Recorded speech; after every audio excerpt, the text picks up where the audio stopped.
अज़्ब इक़्तिदार की पार्टी जो दावे कर रही है कि हम हुक्मरान बनने वाले हैं, इनकी पार्टी का सीनियर वाइस प्रेसिडेंट कुछ अयाम कबल अपने कबीले को जमा करता है, अपने सपोर्टर को जमा करता है और उनके साथ, क्योंकि उन्होंने भी कहा था कि हम जाबिर और जालिम के साथ नहीं हो सकते, तो ये फैसला करते हैं कि हम तहरीक इंसाफ में शमूलियत करते हैं। हुकाम को इल्म होता है और हुकाम क्या करते हैं कि इसी एक हफ्ते में पहले तो इनका फ्लोर मिल गिरा देते हैं। इसकी वीडियोस मेरे पास हैं, हम सब आपके साथ शेयर करेंगे। एसी चला जाता है, बुलडोजर चले जाते हैं और इनका फ्लोर मिल, इस सजा में कि आप पीटीआई में शामिल ना हो। फिर इसके बाद जनाब अली इनको धमकी दी जाती है कि एंटी करप्शन और पुलिस के पर्चे तैयार हैं। तो ये अभी रास्ते में मुझसे पूछ रहे थे कि कहीं ये मुझे 9 मई के केसेस में तो नहीं डाल सकते हैं। ठीक है ना, अब 9 मई मतलब ये है कि पर्चे 9 मई के नाम पे तो एक फ्रॉड है, किसी के खिलाफ भी पर्चे करना चाहें, जो भी पीटीआई के नजदीक आएगा उसको कीमत चुकानी पड़ेगी। तो लिहाजा इनके हौसले को, इनकी पूरे कुंडी कबीले को मैं खिराज तहसीन पेश करता हूं। ऐसे आड़े वक्त में आके इन्होंने हमारा साथ दिया और वो भी गैर मशरूत हमारे साथ शमूलियत पे। मैं दाऊद खान कुंडी को पाकिस्तान तहरीक इंसाफ की तरफ से खुशामदीद कहता हूं। ये एक वक्त में हमारे रहनुमा भी रह चुके हैं। आज मैं पाकिस्तान तहरीक इंसाफ की तरफ से इनको टोपी और मफलर पहनाऊंगा। शुक्रिया।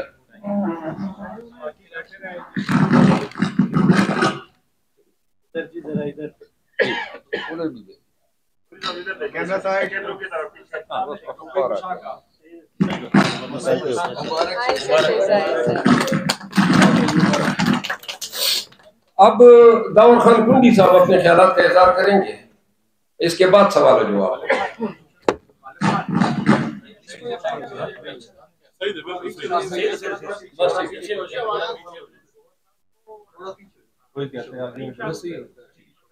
बिस्मिल्लाहिर्रहमानिर्रहीम। मैं नेशनल प्रेस क्लब की इंतज़ामिया का हाल में मौजूद इलेक्ट्रॉनिक और प्रिंट मीडिया के नुमाइंदों का शुक्रिया अदा करता हूँ। और मैं अपनी पार्टी के जो हमारे टांग डिस्ट्रिक्ट की काबीना है उनका शुक्रिया अदा करता हूँ। आने वाले जितने दोस्त हैं उनका और शेर अफजल खान का मैं खसूसी शुक्रिया अदा करता हूँ कि उन्होंने मुझे इस पार्टी में शामिल किया।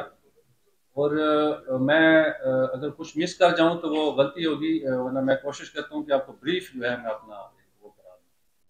तो मैं पाकिस्तान तहरीक इंसाफ का हिस्सा रहा हूं। 2013 से 18 तक मैं पार्टी का एमएनए था और खान साहब के जो विजन का मैं सबसे ज़्यादा कायल था और पार्टी के मंशूर पे अमल दरामद को मैं अपना ऐसा समझे कि ईमान समझता था कि जो पार्टी का मंशूर है इस पे अमल दरामद होना चाहिए। तो पार्टी में मेरे जो इख्तिलाफात उस वक्त आए, तो उस वक्त इख्तिलाफात आए थे मेरे वज़ीर आला थे हमारे साबिक़ परवेज़ खटक साहब। और वो इस वजह से कि मैं खान साहब को कहता था कि एक तो परवेज़ खटक साहब पार्टी के मंशूर के बिल्कुल बरक्स काम कर रहे हैं और ये रिकॉर्ड पे है, मेरी तहरीक उसके हवाले से चली जिसमें बहुत सारे एमएनएज़ भी हमारे साथ थे और खान साहब भी इस चीज़ के कायल थे। और हम चाहते थे कि देखें एक नई पार्टी का वजूद आया है, जवानों की पार्टी है, पढ़ा लिखा पाकिस्तान जो है वो इस पार्टी को सपोर्ट करता है। तो जो पार्टी का मंशूर है उस पर अगर एक सूबे में हम अमल दरामद करा सके तो इस मुल्क की तकदीर बदल जाएगी। तो परवेज़ खटक साहब को ये चीज़ पसंद नहीं थी क्योंकि वो दर पर्दा मौलाना फजलुर रहमान को सपोर्ट करते थे, वो नून लीग को सपोर्ट करते थे, वो पीपल्स पार्टी को सपोर्ट करते थे और ये सबूतों के साथ मैंने खान साहब को बताया। हायल रुकावट उसमें थी, वो उस वक्त के जो मरकजी जनरल सेक्रेटरी थे हमारे जहांगीर तरीन साहब, वो मेरे सख्त मुखालिफ थे क्योंकि वो ये चाहते थे कि पार्टी में एक ऐसी आवाज़ ना उठे कि हम जो करना चाहते हैं, और हम चाहते थे कि नहीं, पार्टी को असूलों के मुताबिक चलाना एन जो है वो हमारा फ़र्ज़ है। और हम चाहते थे कि जवानों की पार्टी है, नई नस्ल की जमात है, इसको इन जैसे इलेक्टेबल से, इन जैसे टेंटेड सियासतदानों से हमें छुटकारा हासिल करना चाहिए था। तो वो हमने क्लियर ओपन उस वक्त आवाज़ उठाई थी कि इंट्रा पार्टी इलेक्शन में जहांगीर तरीन साहब इलेक्शन नहीं करवाने दे रहे ताकि वो मरकजी जनरल सेक्रेटरी रहें।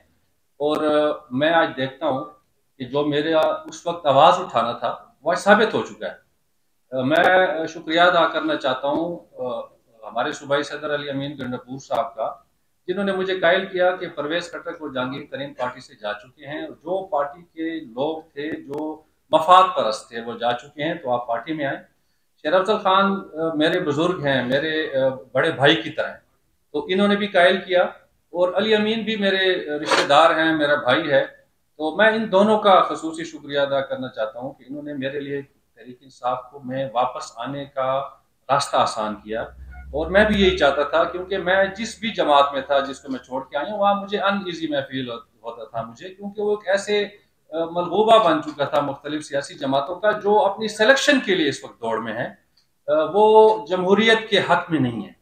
और मैं देखता हूँ, देखिए मेरी 25 साल सियासी तजर्बा है मेरा, और मैंने सारी उम्र जो है सियासी जो अक़दार हैं, जो सियासी रवायात हैं, उसकी पासदारी की, जमहूरियत की मजबूती के लिए काम किया। गलतियां हुई, गलत फैसले हुए, लेकिन इंशाल्लाह मैं दावे के साथ कह सकता हूँ कि मेरी सियासत साफ सुथरी रही है।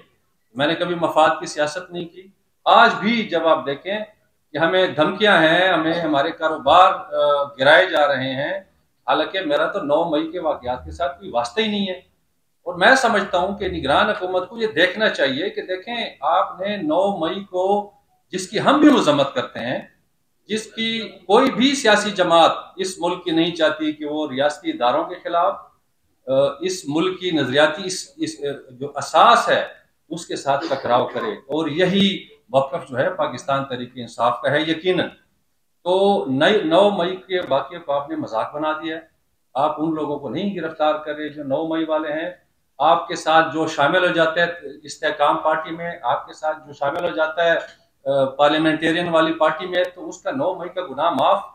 लेकिन ये इसी चीज को देख के अवाम जो है वो हट चुकी है पीडीएम और निगरान गवर्नमेंट से। तो तहरीक इंसाफ इस वक्त जो है एक मकबूल पार्टी है। तो इस मकबूल पार्टी को अगर आप इलेक्शन से दूर रखेंगे, तो मेरा नहीं ख्याल कि इस मुल्क में इलेक्शन हो सकते हैं। तो यही चीजें सबब बनी कि मैं तहरीक इंसाफ में अपनी खिदमत दूं, और मैं तहरीक इंसाफ को ज्वाइन करूं। शुक्रिया। अच्छा सर, अज़्म इक़्तिदार की पार्टी जो दावे कर रही है कि हम हुक्मरान बनने वाले हैं, इनकी पार्टी का सीनियर वाइस प्रेसिडेंट कुछ अयाम कबल अपने कबीले को जमा करता है, अपने सपोर्टर को जमा करता है, और उनके साथ, क्योंकि उन्होंने भी कहा था कि हम जाबिर और जालिम के साथ नहीं हो सकते, तो ये फैसला करते हैं कि हम तहरीक इंसाफ में शमूलियत करते हैं। हुकाम को इल्म होता है, और हुकाम क्या करते हैं कि इसी एक हफ्ते में पहले तो इनका फ्लोर मिल गिरा देते हैं। इसकी वीडियोस मेरे पास हैं, हम सब आपके साथ शेयर करेंगे। एसी चला जाता है, बुलडोजर चले जाते हैं, और इनका फ्लोर मिल, इस सजा में कि आप पीटीआई में शामिल ना हो। फिर इसके बाद जनाब अली इनको धमकी दी जाती है कि एंटी करप्शन और पुलिस के पर्चे तैयार हैं। तो ये अभी रास्ते में मुझसे पूछ रहे थे कि कहीं ये मुझे 9 मई के केसेस में तो नहीं डाल सकते हैं। ठीक है ना।